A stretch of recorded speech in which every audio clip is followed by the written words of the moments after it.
किताब में से उन भविष्यवाणियों के विषय में जिसे आज हम अपने दौर में पूरा होते हुए देख रहे हैं। आज हम देख रहे हैं कि सूरज पर हमें निशान दिखाई पड़ रहे हैं। आज हम देख रहे हैं कि चंद्रमा पर हमें निशानात दिखाई पड़ रहे हैं। इन निशानात के विषय में, इन चिन्हों के विषय में आज से 1000 साल पहले यशायाह नबी ने नबूवत कर दी थी। उन्होंने बता दिया था कि ऐसा होगा। जो नबूवतें हैं वो मैं आपके सामने पेश करूंगा। मैं आप सबसे विनती करूंगा कि जिन्होंने मेरे चैनल को सब्सक्राइब नहीं किया, मेरे चैनल को सब्सक्राइब कर लें और जिन्हें वीडियो पसंद आए वो लाइक करें और ज़्यादा से ज़्यादा शेयर करें। तो चलिए शुरू करते हैं। जैसे कि प्रियो मैंने आपको बताया कि यशायाह नबी ने आज से 1000 साल पहले जो निशानात आज हम अपने आसपास में देख रहे हैं, जो हम चंद्रमा में निशान देख रहे हैं, जो हम सूरज में निशान देख रहे हैं, जो आज ये वक्त चल रहा है जिसमें एक महासंकट का समय है, लोग अपने घरों से भी नहीं निकल सकते हैं। इस संकट के विषय में, इस संहार के विषय में जो आज हम देख रहे हैं कि दुनिया में बहुत सारे लोग अपनी जानों को खो रहे हैं, इसके विषय में यशायाह नबी ने एक बहुत ही एक्यूरेट और बहुत ही सिग्नेचर के साथ में हमें बताया था कि वो वक्त आएगा जब तुम्हारे साथ में और कौम के साथ में ऐसे निशानात पेश आएंगे। जब हम पढ़ते हैं यशायाह नबी की किताब और उसका 30वां अध्याय और उसकी 25 आयत को, तो उसमें लिखा हुआ है, और उस महासंहार के समय जब गुम्मट गिर पड़ेंगे। महासंहार मतलब कि ग्रेट स्लॉटर, मतलब कि बहुत लोगों की मौतें होनी होंगी। 26 आयत में लिखा हुआ है, उस समय यहोवा अपनी प्रजा के लोगों का गाँव बांधेगा और उनकी चोट चंगा करेगा। तब चंद्रमा का प्रकाश सूर्य का सा और सूर्य का प्रकाश 7 गुना होगा, अर्थात 8 बार भर का प्रकाश एक दिन में होगा। जैसा कि मैं आपको बताना चाहता हूँ कि फसह के पर्व के एक दिन पहले, मतलब कि 7 अप्रैल को, आज से सिर्फ कुछ दिन पहले एक वाकया हुआ जिसे कहा गया सुपर मून और फुल मून या फिर पिंक मून। ये एक अद्भुत घटना घटी और नासा के साइंटिस्ट ने इसको रिवील भी किया और इसको बताया भी कि ये दुर्लभ और अद्भुत घटना घटी है आज हमारे दौर में। इसके विषय में यशायाह नबी ने पहले ही बताया था कि एक वक्त ऐसा आएगा जब चंद्रमा की रोशनी सूर्य के बराबर में होगी। और हम देख रहे हैं कि आज इस वक्त में जब हम लोग इस दुनिया में जी रहे हैं तो हम देखते हैं कि चंद्रमा की रोशनी और दिनों के हिसाब से ज़्यादा है। एक अद्भुत और दुर्लभ घटनाएं आज हमारे समय में घट रही हैं। और सूरज का प्रकाश आप देखें कि 7 गुना है। उसके पीछे रीज़न क्या है? क्योंकि आज आसमान में इतना ज़्यादा प्रदूषण नहीं है। आज आसमान पर इतना ज़्यादा पॉल्यूशन नहीं है कि सूरज की एक रोशनी जो होती है रियल में वो ज़मीन तक पहुंचने में कई मरहलों से, कई लेवल से गुजरती है। जब वो हमारी ज़मीन तक आती है तो उसमें कुछ कमी भी हो जाती है। आज हमें जो रोशनी मिल रही है सूरज की वो अधिक भी है, उसका ताप अधिक है। उसके पीछे रीज़न ये है कि आज प्रदूषण नहीं है। यशायाह नबी आज से 1000 साल पहले ये नबूवत कर रहे थे। आगे वो कहते, देखो यहोवा दूर से चला आता है, उसका प्रकोप भड़क उठा है और धुएं का बादल उठ रहा है, और उसके होंठ क्रोध से भरे हुए और उसकी जीभ भस्म करने वाली आग के समान है। उसकी सांस ऐसे उमड़ने वाली नदी के समान है जो गले तक पहुंचती है, और वह सब जातियों को नाश के सूप से फटकेगा और देश देश के लोगों को भटकाने के लिए उनके जबड़ों में लगाम लगाएगा। इस आयत में आप देखते हैं कि उसकी सांस ऐसे उमड़ने वाली नदी के समान है जो गले तक पहुंचती है। वह सब जातियों को नाश के सूप से फटकेगा। आज आप देखेंगे कि सब जातियां परेशान हैं एक गंभीर बीमारी से। देश देश के लोग आज भटक रहे हैं। परमेश्वर ने उनको भटकाने के लिए उनके जबड़ों में लगाम लगाई है। आज आप देखेंगे कि दुनिया में मास्क के लिए लोगों की भीड़ उमड़ रही है क्योंकि उनके जबड़ों में लगाम लगी है। ये आज से 1000 साल पहले यशायाह नबी ने बताया था कि परमेश्वर अपने सूप से उन्हें फटकेगा, देश देश के लोगों को भटकाने के लिए उनके जबड़ों में लगाम लगाएगा।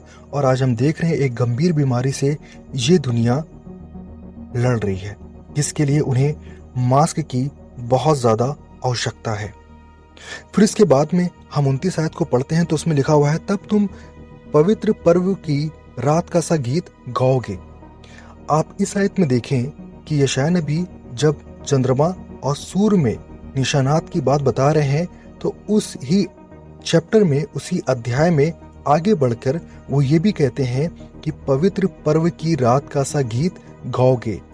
आज विश्व में एक मरी फैली हुई है, उस वक्त में सुपर मून होता है फसा के एक दिन पहले, और आज हम फसा के पर्व में चल रहे हैं। यही पवित्र पर्व है जिसकी रात का सा गीत आज हर एक विश्वासी जो फसा के पर्व को मना रहा है, जो फसा के पर्व को जानता है, जिसमें इसराइली विपत्तियों से, जिसमें इसराइली फ़िरौन की गुलामी में से निकले थे, उसका गीत आज वो गा रहे हैं। ये गीत मरियम जो नबियाँ थी, जो मूसा नबी की बहन थी, उन्होंने भी गाया था। और आगे वचन में लिखा है, और जैसा लोग यहोवा के पर्वत की ओर से मिलने को, जो इसराइल की चट्टान है, बांसुरी बजाते हुए जाते हैं, वैसे ही तुम्हारे मन में भी आनंद होगा। वो लोग जो सच्चे परमेश्वर को जानते हैं, वो लोग जो सच्चे परमेश्वर की उन बातों का पालन करते हैं जो उसने फरमाया है, जो उसने बताया है, उनमें आनंद होगा, उनके मन में आनंद पाया जाएगा। लेकिन पूरी दुनिया जो है वो प्रताड़ित की जाएगी, या फिर उनके ऊपर परमेश्वर का दंड होगा या ताड़ना होगी। 30वीं आयत में लिखा हुआ है, और यहोवा अपनी प्रतापी वाणी सुनाएगा और अपने क्रोध भड़काता और आग की लौ से भस्म करता हुआ और प्रचंड आंधी और अति वर्षा और ओलों के साथ अपना भुजबल दिखाएगा। जब से लॉकडाउन हुआ है तब से जो हमारी कुदरत है वो भी अलग तरह से रिएक्ट कर रही है। तो आने वाले वक्त में हम लोग ज़्यादा बारिश, ओले और आंधी भी देख सकते हैं। फिर परमेश्वर का वचन ये कहता है 32 आयत को कि और जब जब यहोवा उसको दंड देगा तब तब साथ ही डफ और वीणा बजेगी। डफ और वीणा ये एक बहुत बड़ा साइन है, प्रोफेटिक, एक भविष्यवाणी के तौर पर डफ और वीणा मायने रखते हैं। और आगे वो कहता है, और वह हाथ बढ़ाकर उसको लगातार मारता रहेगा। डफ मरियम नबिया ने बजाई थी जब वो लोग मिस्र में से निकले थे। वीणा के जो बहुत बड़े कह सकते हैं कि बजाने वाले हुए बाइबल में जो मिलते हैं वो थे दाऊद नबी। और आज आप देखेंगे कि इसराइल में फसह का पर्व तो है, लेकिन मसीहा की आमद की भी वो लोग परमेश्वर से गुजारिश कर रहे हैं। और वो मसीहा जो राजा दाऊद की तरह आएगा, वो मसीहा जो आज से 2000 साल पहले आया था, जिसे इसराइल के घराने ने एक्सेप्टेड नहीं किया था, जो राजा दाऊद की तरह दूसरी बार में, दूसरी आमद में आएगा, आज उस मसीहा को पाने के लिए वो लोग प्रार्थनाएं कर रहे हैं। और जब इसराइली हर दफ़ा पास ओवर का पर्व मनाते हैं, फसह का पर्व मनाते हैं, तो उसमें वो मसीह हमारे दिनों में प्रकट हो उसकी दुआ भी करते हैं। ये वही सीज़न चल रहा है। फिर उसके बाद में हम 33 आयत को पढ़ते हैं, उसमें लिखा हुआ, बहुत काल से तोपेत तैयार किया गया है। तोपेत के विषय में आपने सोशल मीडिया पे, व्हाट्सएप या फेसबुक पे बहुत कुछ देखा होगा, जिसमें यिर्मयाह नबी की नबूवत को बताया गया है कि तोफेत नाम का एक स्थान है जो इटली में पाया जाता है। तोफेत का मतलब प्रिय होता है इब्रानी भाषा में, जो जलाया जाए, जिसे चिता को जलाया जाए, या कोई चीज़ हो या कोई वस्तु हो जिसको जलाया जाए। ये इलाका एक अननोन सोर्सेस से बहुत पुख्ता सबूत नहीं है, लेकिन यरूशलेम के पास के पाए जाते हैं। लेकिन जब ये नबूवतें हो रही हैं तो यहाँ पर आप देखेंगे, नोट करने वाली बात यह है कि बहुत काल से तोपेत तैयार किया गया है।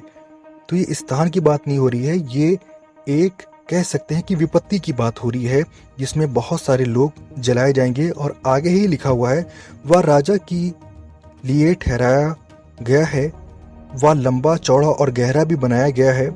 वहाँ की चिता में आग और बहुत सी लकड़ी है। यहोवा की सांस जलती हुई गंधक की धारा की नाई उसको सुलगाएगी। तो तोफेत वो स्थान जो इटली में पाया जाता है, वहाँ पर जैसा कि सुन रहे हैं, रिलायबल सोर्सेस है या नहीं है वो एक अलग बात है, लेकिन इटली में बहुत ज़्यादा मौतें हुई हैं, जहाँ पर एक तोफेत नाम का शहर भी होता है, जो कि उनका प्राचीन शहरों में से एक प्राचीन शहर है। उस जगह पर हम देखते हैं कि आज लोगों की लाशें जलाई जा रही हैं। लोगों की लाशें जलाना मसीहत में धर्म नहीं है कि लोगों की लाशें जलाई जाएं, लेकिन जो आज दुनिया में संकट है उसकी वजह से लोगों की लाशें भी जलाई जा रही हैं। मैं आप सबसे ये विनती करता हूं कि आप प्रिपेयर हों, आप अपने दिलों को सच्चे परमेश्वर के लिए मोड़ें, क्योंकि कब और किस वक्त में परमेश्वर अपनी महिमा के सिंहासन पर बैठ करके न्याय करने के लिए आ जाएगा हमें नहीं पता है। अपने आप को प्रिपेयर करें ताकि आप मसीह की आमद के लिए तैयार हो सके। आप सबको शलोम।